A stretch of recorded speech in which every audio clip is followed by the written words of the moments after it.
Morning children, कैसे हो आप सब। उम्मीद करती हूँ कि आप सब अच्छे होंगे। बच्चों, आज हम हिंदी 1 पार्ट 1 और 2 का रिवीजन करेंगे, क्योंकि इन दोनों को पार्ट को पढ़ाए हुए हमें बहुत टाइम हो चुका है। तो इन पार्ट में जो जो अभ्यास कार्य, एक तो सबसे पहले है प्रश्न उत्तर है, सही गलत है और खाली स्थान है। दोनों पार्ट के प्रश्न उत्तर करेंगे, सही गलत करेंगे और खाली स्थान करेंगे। तो सबसे पहले निम्नलिखित प्रश्नों के उत्तर लिखिए। प्रश्न 1, भाषा से आप क्या समझते हैं? उत्तर, जिस साधन के द्वारा हम अपने विचारों का आदान प्रदान करते हैं उसे भाषा कहते हैं।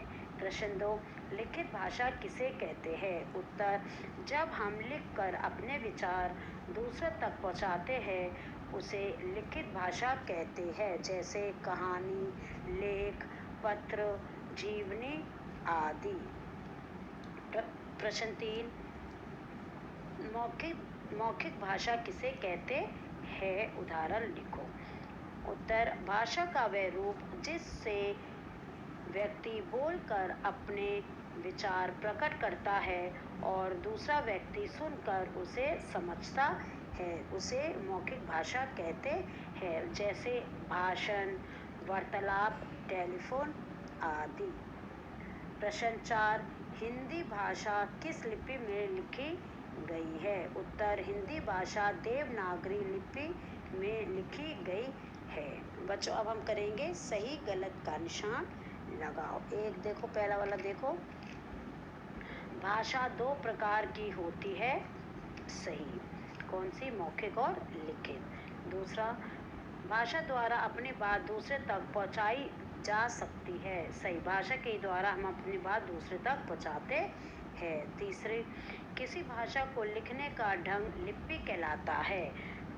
ठीक है, किसी भी भाषा को लिखने का ढंग जो है वो लिपि कहलाता है। चौथा, हमारी राष्ट्रीय भाषा रोमन लिपि में लिखी जाती है। गलत। अभी हमने पढ़ा था हमारी राष्ट्रीय भाषा जो है वो देवनागरी लिपि पे लिखी जाती है। अब हम पढ़ेंगे खाली स्थान। खाली स्थान भरो। पहला 1, जब हम बोलकर विचार दूसरे तक पहुंचाते हैं तो वह लिखित भाषा कहलाती है। दूसरा, अंग्रेजी भाषा की लिपि डैश है। अंग्रेजी भाषा की लिपि क्या है? रोमन। तीसरी देखो, पंजाब में पंजाबी भाषा बोली जाती है। पंजाब में कौन सी भाषा बोली जाती है? पंजाबी। और चौथा, 14 सितंबर हिंदी दिवस के रूप में मनाया जाता है। कौन सा दिन होता है? 14 सितंबर। तो बच्चों, अब हम पार्ट 2 में से पेज नंबर 15 के प्रश्न उत्तर, सही गलत और खालिस्तान पढ़ेंगे। प्रश्न 1, वन से आप क्या समझते हैं? उत्तर 1, वन भाषा की सबसे छोटी इकाई या ध्वनि है जिसके टुकड़े नहीं किए जा सकते, उसे वन कहते हैं। प्रश्न 2, व्यंजन किसे कहते हैं? हिंदी में व्यंजनों की संख्या कितनी है? उत्तर, जिन ध्वनियों के उच्चारण में स्वर वर्णों की सहायता ली जाती है उसे व्यंजन वर्ण कहते हैं। हिंदी भाषा में व्यंजनों की संख्या 33 यानी कि 33 होती है। प्रश्न 3, अयोगवह किसे कहते हैं? उत्तर, अगा का नाम अनुस्वर और अहा का नाम विसर्ग है, ये अयोगवह कहलाते हैं। ये ना तो स्वर होते हैं और ना ही व्यंजन होते हैं। प्रश्न 4, संयुक्त व्यंजन किसे कहते हैं? उत्तर, 2 व्यंजनों के योग से बने व्यंजन संयुक्त व्यंजन कहलाते हैं। संयुक्त व्यंजनों की संख्या 4 है। बच्चों, अब हम करेंगे सही और गलत। फर्स्ट देखो, व्यंजन स्वरों की सहायता से बोले जाते हैं। सही।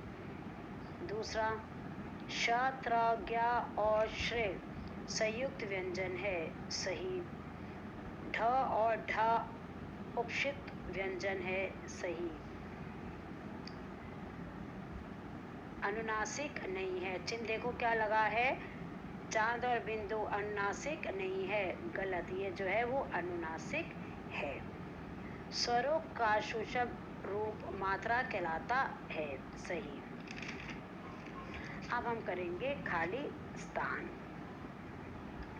पहला देखो, भाषा की सबसे छोटी इकाई वर्ण है। दूसरा, जो वर्ण ना तो स्वर होते हैं और ना ही व्यंजन, उसे अयोगवा कहते हैं। जो ना स्वर होते और ना ही व्यंजन, वो अयोगवा कहलाते हैं। स्वर एवं व्यंजनों की कुल संख्या 44 है, यानी कि 44। स्वरों का सूक्ष्म रूप मात्रा कहलाता है। बच्चों, दोनों पाठ के प्रश्न उत्तर, सही गलत और खाली स्थान मैं करा चुकी हूँ, और दोबारा भी अब हमने करा दिया। आपने ये पूरा काम जो है वो आपको गृह कार्य में पहले से ही दिया गया था। तो आप इसका जो है, इनको जो है एक बार फिर याद करके अपने रिवीजन कॉपी में सारे बच्चे लिखेंगे। खुश रहिए, मुस्कुराते रहिए। Thank you and have a nice day.